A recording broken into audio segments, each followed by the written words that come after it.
Hello and welcome to my review of issue 11 of the Warhammer 40,000 Conquest subscription by Hachette Partworks.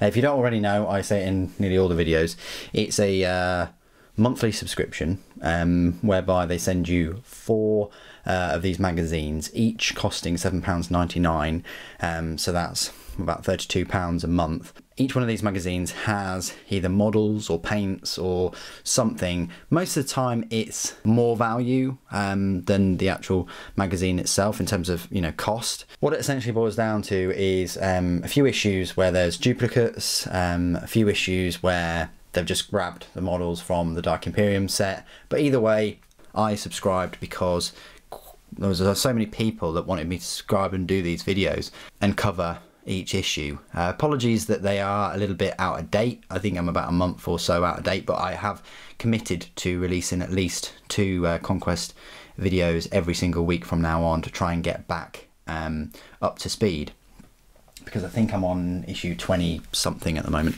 Anyway, in issue 11 we saw these 3 Primaris Space Marine aggressors. These 3 are easy to build kit, so you don't necessarily need glue, but it's better to have glue. They normally set you back £20 separately, so that's a good saving of £12.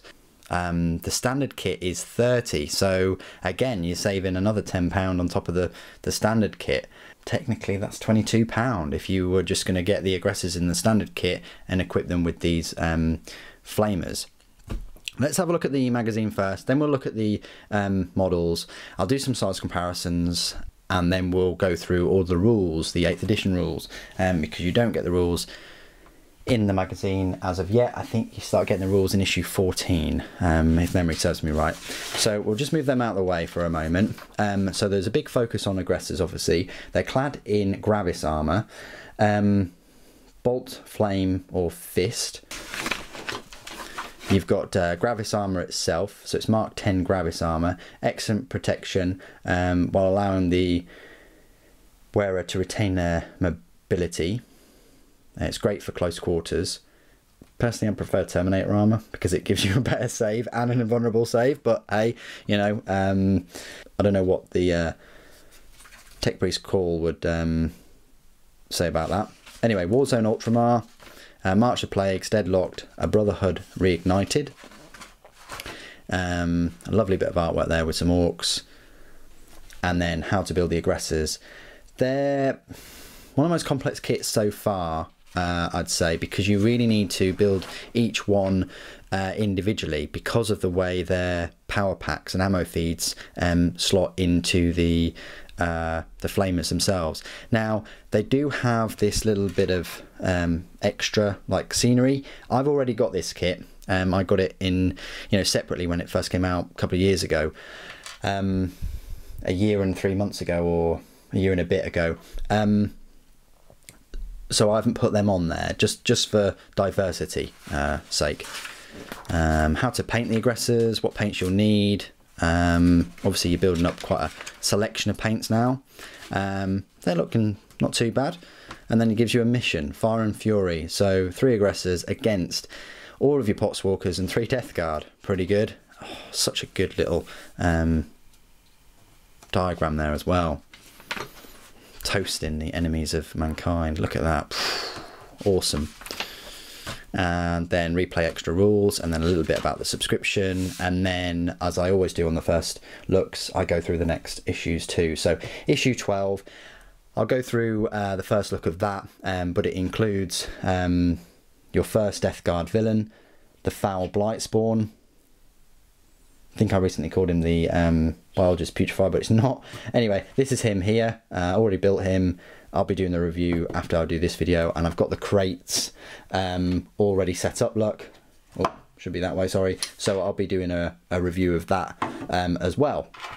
And then that's sort of the 4 issues, because I think one of the issues, I think issue 14, you got some paints, I think. Anyway, let's do some. Let's have a look at the models themselves. we'll do some size comparisons and then we'll go through the rules.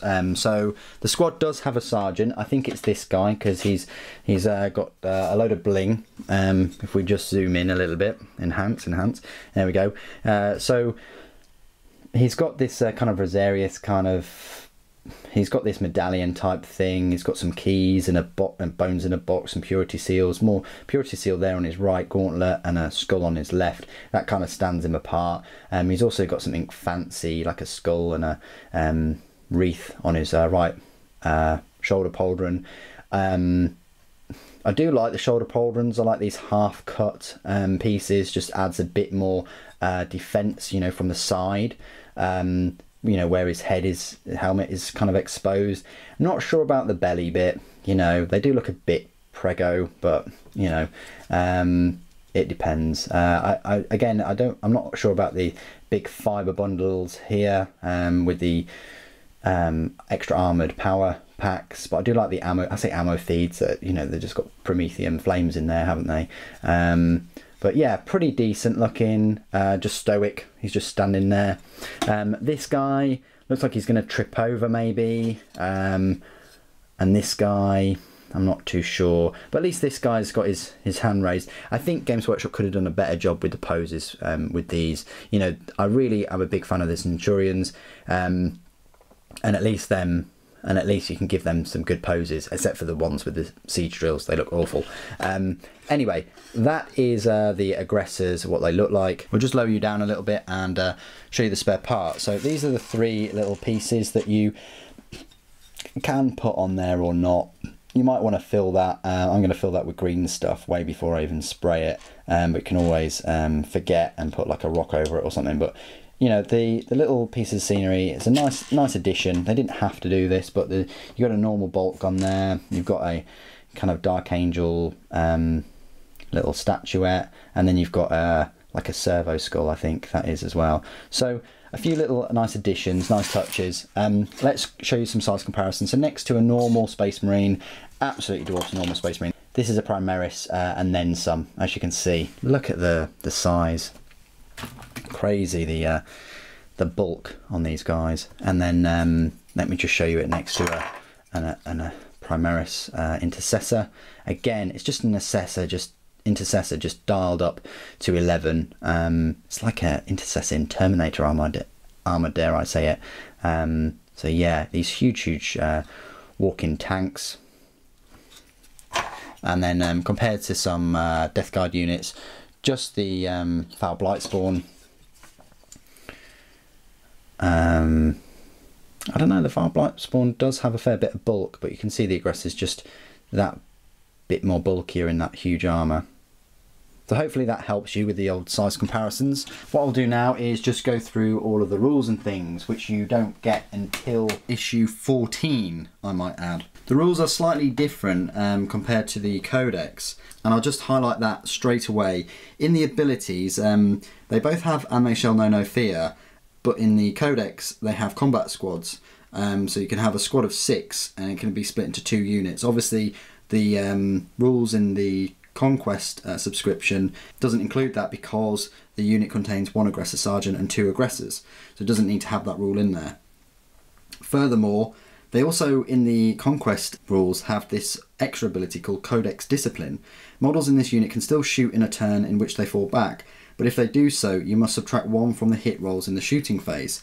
Now in the Codex they don't actually have that rule. They have Relentless Advance. Models in the unit do not suffer any penalty to the hit rolls for advancing and firing assault weapons.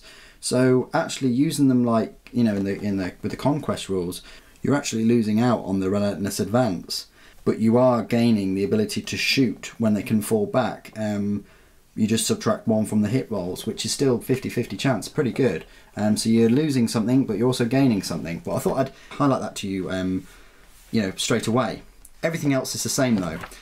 Let's talk about the rules. So in the Codex, there are power points cost of a 6 and a points cost of 25. The Flamestorm Gauntlets are 18, and that's 18 for the pair because it's got an S on the end. So technically that is 43 points each model in match play. They're an elite choice, as I've said. So the elite choice is very, very heavy in the Space Marine Codex. They're going up against Terminator squads, you know, from all different flavours like Cataphracti and Tartarus. They're going up against Sternguard veterans and loads of Dreadnoughts, Redemptor Dreadnoughts and Centurions, as well as Reavers, Servitors, Apothecaries, Honour Guard and so on. It's a hotly contested area in the Space Marine Codex, much as the heavy support section is too. Anyway, we'll move on. So their stat line reads: movement is 5 inches, weapon skill 3+, ballistic skill 3+, strength 4, toughness 5, 2 wounds, 2 attacks, leadership 7 and a save of 3+. The aggressor sergeant has 1 more attack, so he's got 3, and a leadership of 8. How do they compare to a Terminator squad, I hear you add? Well, they're the same movement speed, same stat line, except they've got a better toughness, but a worse leadership and a worse save. Terminator squad, remember, they've got a 2+ normal save and a 5+ invulnerable, but the aggressors are pretty tough. You know, that armour gives them a toughness 5.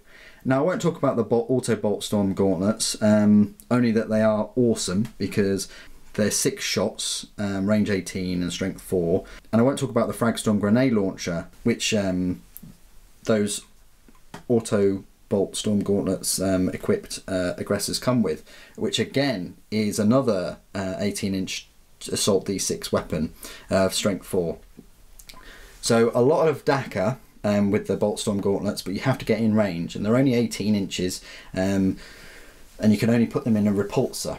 However, the repulsor is a transport choice, but you can put 5 of these aggressors in a repulsor tank, which is pretty awesome. I don't know how they fit in, but you know, I'll leave that to the Tech Marines to work out.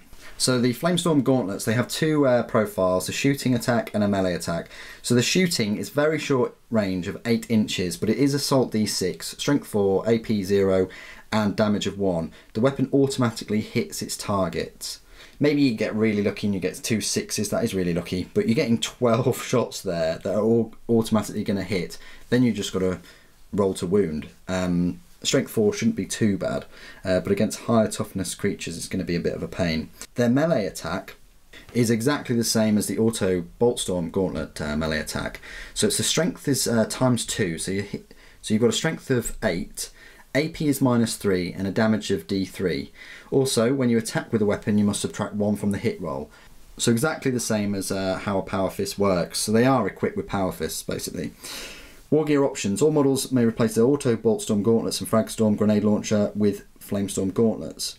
I talked about their abilities earlier, but they also have this rule called Firestorm. Models in the unit can fire twice if they remain stationary during their turn, including when firing Overwatch. That's important. So if they get charged, they can fire twice. Firing twice with essentially assault 12d6 is going to be pretty horrific. You don't want to be assaulting these guys, you want to be taking them out from afar.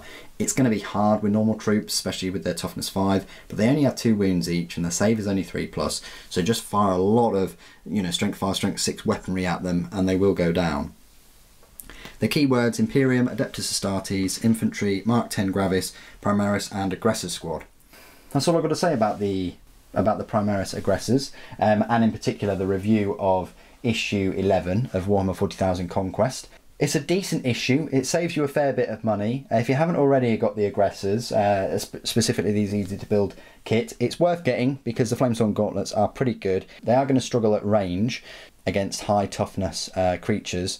They certainly do pump out a lot of hits to wear away those higher toughness creatures and vehicles. And if all else fails, use them to charge in and use those power fists. They are weak at range, both giving out shots and taking them, and except for the toughness 5, but also their save is you know, just a 3+, and they don't have an invulnerable to speak of. If you have 5 of them though in a repulsor, that's going to be pretty good. Charging down an enemy line and taking out things, it's going to be something that your opponent probably will be worried about. Anyway, what do you guys think of the aggressors and issue 11? Please do put it in the comments below. It'd be great to hear from you. Thank you ever so much for joining me today. Thank you for watching. The Emperor protects.